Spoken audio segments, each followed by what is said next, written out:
tersebut untuk mengganti haluan, untuk menyangkal Tuhan Yesus.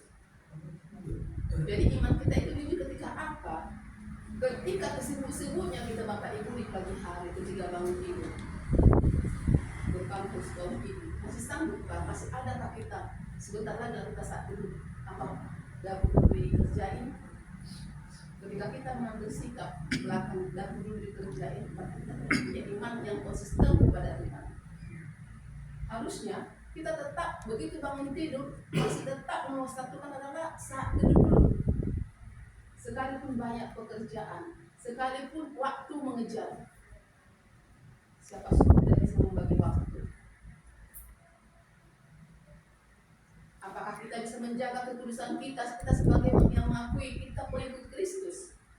Ketika ada tawaran-tawaran yang orang lain tidak lihat, kita salah gunakan wewenang-wewenang itu.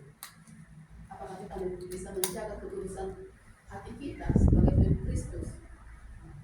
Dan yang terakhir tadi, apakah kita bisa tetap berpedoman kepada pengakuan iman kita? Aku percaya kepada Yesus Kristus.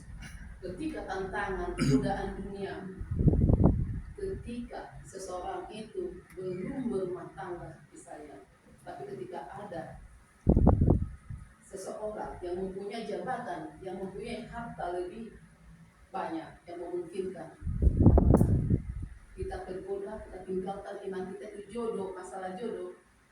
Banyak kita lihat seperti hal yang seperti satu situ Angelina Sonda. Sebenarnya kalau kita pikir karir itu sudah punya, sudah banyak dikasih Tuhan, gelas Safira. Tapi begitu bisa secepat itu berpaling karena apa? Kepuasan itu tidak ada habisnya. Pejabat datang dengan harta, dengan posisi, akan memberikan menepati janjinya kepada kita. Tuhan akan memberikan tempat. Tuhan tadi katakan di rumahku ada perlindungan. Jadi kita kalau di rumahku ada perlindungan, otomatis kita gak ada lagi rasa khawatir. Gak ada lagi rasa khawatir karena kita akan aman tinggal di rumah Bapa. Tapi janjinya nanti adalah keselamatan yang kekal. Jadi Bapak Ibu yang kasih Kristus, biarlah kita mencontoh jemaat Philadelphia ini dalam kehidupan kita beriman, terutama di tengah-tengah kalau kita lihat belakangan hari ini ya, pergumulan itu agak berat, di mana jelas-jelas yang perekonomian agak susah di tahun ini dibandingkan tahun lalu. Apakah dengan perekonomian kita hancur, misalnya seperti gara-gara BBM yang naikkan akibat perang Iran dan Amerika, apakah membuat kita semakin menjauh dari Tuhan?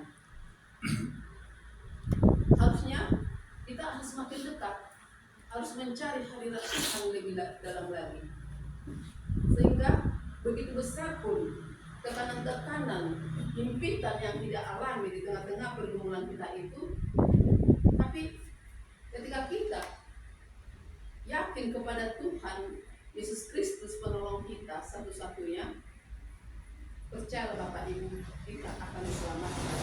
Tuhan akan senantiasa membuka pintu bagi kita. Apakah pintu untuk masa depan anak-anak kita, apakah itu pintu jodoh, apakah itu pintu perekonomian dan pintu pekerjaan, Tuhan akan membukanya.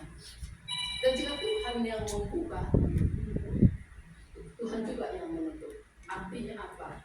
Jangan kita lakukan dengan kepala kita sendiri, dengan otak dan pikiran kita sendiri, dengan kuat tenaga kita sendiri, karena itu akan sia-sia. Tapi kalau Tuhan kita serahkan kepada Tuhan, semuanya itu ada hasilnya.